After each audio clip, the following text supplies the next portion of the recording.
if you struggle with good habits, motivation, healthy relations, and even moving on from people from the past, you were probably traumatized as a child. Now let me explain what I mean by that. Because we as teenagers, we are taught little to nothing about emotional intelligence, right?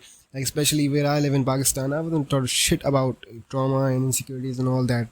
And what's the result of that? Well, I grow up and now I'm a teenager, and I don't know what the fuck is wrong with me because I keep self-sabotaging myself. I have all these insecurities. I don't know why I can talk to people. I have all these problems, but nobody gave me the fucking solution because everybody is not that emotionally intelligent either. Like think about it. Did your parents ever teach you how to deal with it if you got bullied? Did your parents ever teach you how to deal with it if you were running down the street and you saw a few kids calling you names and mocking you as a kid? Did your parents ever teach you how to deal with it if you were in your class and your teacher fucking scolded you and, I don't know, just slapped you or something in front of the class? That might not be common in foreign countries, but it's certainly common in Pakistan. I shit you not, that's completely true. Your teacher can literally fucking slap you as a kid. I know my teacher did. Fucking crazy, right? But yeah, if you have been through such overwhelming experiences, then they probably still have a very good hold on you still, and they rule you subconsciously. Now this is just a personal story, but I feel like some of you guys might be able to relate to it. Throughout most of my teenage years, I've lived pretty lonely life. Like I had no friends, I did not have a supportive family, like I did not talk to my family, I did not talk to new people, like I was isolated basically, like not physically but socially and emotionally. Now why is that?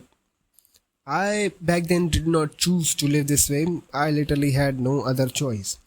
I, I've lived a pretty I've went through pretty shitty experiences. Like I went through bullying, I've went through drama in my family, I've went through fucking being scolded by my teacher in the class. Like I specifically remember this one time, this teacher, she called me and she fucking took my ear and pulled it really hard, like it hurt in front of the whole class. And I was like 5 years old during this time. And the only reason she did that was because I did not do my homework. That's fucking insane, right? She legitimately should be arrested for this. Like, you agree with me, right? So yeah, I've went through a shit ton of experiences, and I kind of internalized this lesson that people is equals to danger. I saw this movie once. It was called The Incredible Hulk. It was released in 2008, and it basically had this main character, Bruce Banner, who was running from the US government because they were trying to capture him and I don't know, imprison him or something. I don't remember completely, but it had a few soldiers. It had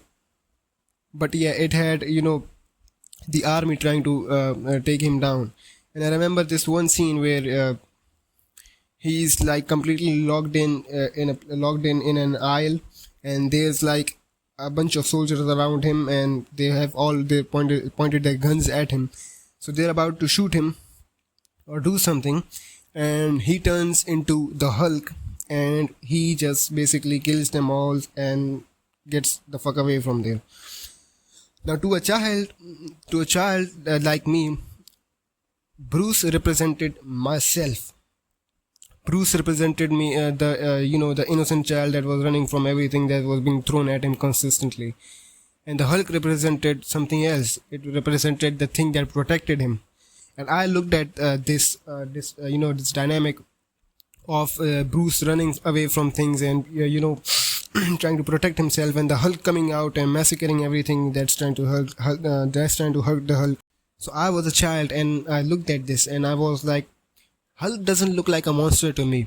Hulk looks like someone you can trust, someone who's going to protect you. He looks like someone you should be.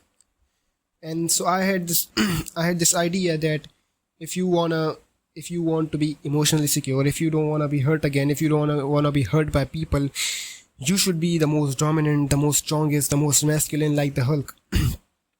Why did I internalize that? I saw that movie and it resonated with me on a deeper level. That's why I was completely immersed in this movie. Like I really loved this movie because of that. So yeah, so I've internalized this lesson that people is equals to danger, and I also internalized this idea that if you become the most strongest, the most dominant, the most the most big dick energy person, then the world has no chance but to fucking give you emotional security. So literally, my thinking was that if I can be like the Hulk literally in real life, then maybe I would be loved, which is crazy, right? So the result of that was that I was literally fucking introverted as hell. Like I did not want to talk to people. I did not want to, like, if you literally put me in a room and I was just chilling in the room and my brother or my sibling or someone or even my mother came into the room, I would subconsciously make a decision to get the fuck out of there. Like I'm not joking. If I was in a room and even a family member came into that room, I would literally go out of that room because like that's just me. It happened like naturally. I did not even have to think of it. So I was that level of introverted. I did not want to interact with people at all. Like under any circumstances, do not give me people. Like that was the type of person I was. So what did you have? You had a boy who wanted to be, who wanted to connect to people and who wanted to, feel something. And you also had a belief that being the most dominant person in the room is always going to be the most safest option, the best option if you want to connect to people. So these are the two sides that I had inside of me throughout my life, right? So what happens when this duality combines when I'm trying to talk to people? It doesn't go well, right? People can sense that something is off. Like they can sense like, oh damn bro, why is this guy staring at me, or why is this guy acting weird, or why is this guy this guy is just not that doesn't seem right to me. So people could sense that energy and they could fucking they could tell that something was up with me. Like, bro, you good or what? You don't seem well. Like you're acting. I can tell that you're not acting like the way you are. You're not like being authentic. You're putting on a mask or something. Like people could sense that something is off. So I could not connect with anyone. But that's basically what happened. I could not connect with anyone because this duality inside me wouldn't let me. Maybe you have been listening to this and maybe you can derive some information out of yourself. Maybe you have went through such experiences and now you can connect to people either. Or maybe you have went through such experiences and now you're addicted to something. You're addicted to junk food. You're addicted to porn. You're addicted to something, or maybe it's something else. Either way, you basically understand that your childhood determines a lot of shit that you go throughout life, because our childhood is the time we develop like our core beliefs. Because think about it, when we come out to this world, we're like pretty new, like we don't know anything, and our first instinct is to survive. So our survival is on top of everything. It's just natural, right? So we form beliefs that helps us survive. So if I think that not talking to people helps me more in terms of survival, then I won't talk to people. I know this belief has nothing to do with reality.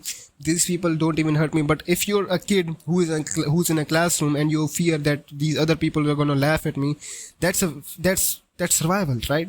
You don't want to be left out of the tribe. You don't want to be left on your own. You don't want to be left out for predators to eat. That's survival, right?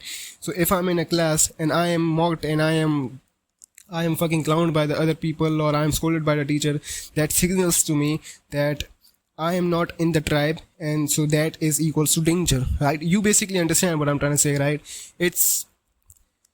We basically form beliefs to survive as children. So majority of our beliefs are pretty much formed around our childhood, and majority of our insecurities and whatnot, like the things that really impact us in life, are also affected heavily by our childhood. You understand what I'm saying, right?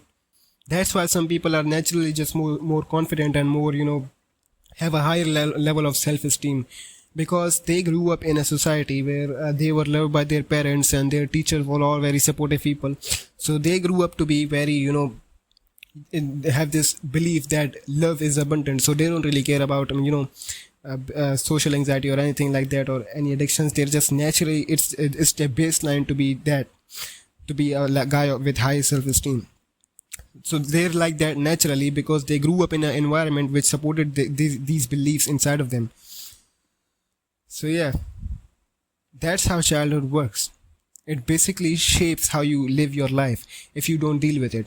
uh, it was I think it was Carl Jung who said that if you don't rule the unconscious would rule you. So that's correct, because if you don't deal with these beliefs that you have since childhood, then these beliefs would literally impact everything in your life and you wouldn't even know it. You would be like, oh damn, I guess it's natural. I just wanted to, oh damn, I just relapsed on porn. Like, what can I even do about it? I'm like, I'm horny as fuck. Nah, bro, you're not horny. You have, like, you need validation. Maybe you went through a breakup, or maybe something, like you need something to keep you going and to support your childhood beliefs. That's why you are relapsing. It has nothing to do with you being horny, bro. Come on. If you have went through childhood trauma and all that stuff, just know that your story isn't over, and that doesn't define your worth. You can 100% overcome it and be the person you were meant to be. You just have to deal with these beliefs and you just have to overcome them. You just have to, overcoming is not the right word, because I feel like accepting them as a part of you is much more fitting to this. But I'll make a separate video about this, how to deal with it. Because this is a long topic. If I sat down to talk about it, it would literally probably take me hours. If you're completely new to this topic of childhood trauma and insecurities and whatnot, then I have made a free PDF. Like, it doesn't have everything, but it pretty much has the basic starting tools on how you can start to approach it and how it affects you and how you can reshape your beliefs and all that. At least how you can identify those beliefs in the first place. So yes, I think it would be very beneficial to read it if you have not consumed any content on it before, because it summarizes everything and it really helps you focus on what you really want to focus on. So yeah, it's linked in the description below. I think you should just go check it out. My name is Jack. I help teenagers like you build emotional intelligence through personal experiences. So subscribe and join the community.